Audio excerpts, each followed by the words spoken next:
Well, on the 15th of February, you'll be able to hear the first performance of Robert Orledge's orchestration of Diane Bois.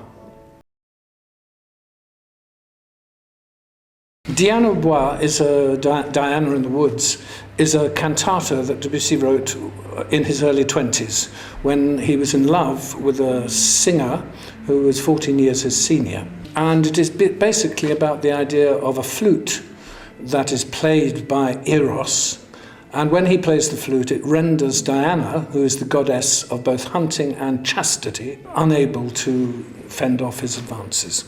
So she's his. And this piece is about 28 minutes to 30 minutes long for tenor and soprano, but it's only a section of the play Diane Bois by the poet Théodore de Banville, who was pretty famous at that time. And it's all in absolutely beautifully rhymed Alexandrine couplets. Ongoing at the moment is a Debussy complete edition.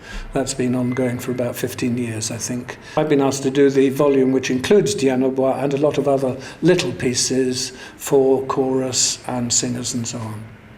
Well, I first got a photocopy of the score when it was not in the public domain, and then it's now been given to the Pierpont Morgan Library in New York, where I went over and looked at the original score.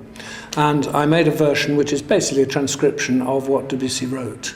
Still, Debussy sort of wrote so quickly he didn't bother putting in the sharps and flats. Well, within Debussy's harmonic style, it's pretty important that you do. So some bits might be whole tone, or they might be minor, or they might be major, and so on, and you have to sort of find a way through.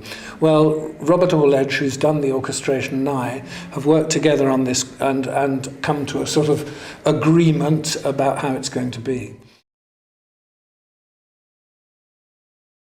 There's 2 pages with orchestra, very sketchy, that survive. So it was perfectly clear it was meant to be an orchestral cantata.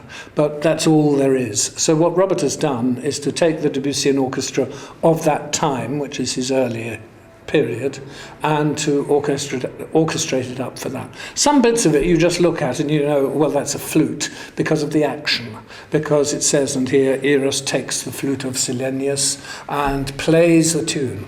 And you hear that very strongly in the piece. So it's rather like L'après-midi d'un faune, is that the flute, it's not a concerto, it's not just an orchestral part, it is actually Eros playing the flute with the aim of seducing. And Debussy's letters confirm that. What he wanted was a sort of music which is living, which isn't just in an orchestral pit. I mean, the piece has got the most wonderful shimmery opening. You wouldn't think this is Debussy early 20s. It could be much later on. Could be a bit of Pelléas. And in this shimmery, what happens is that the light fades and everything takes place in a sort of reverie in the half-light. Well, that's something Debussy was going to come back to quite a lot. What will audiences get out of this? I wonder what they'll think of it. We don't quite know, but let's see.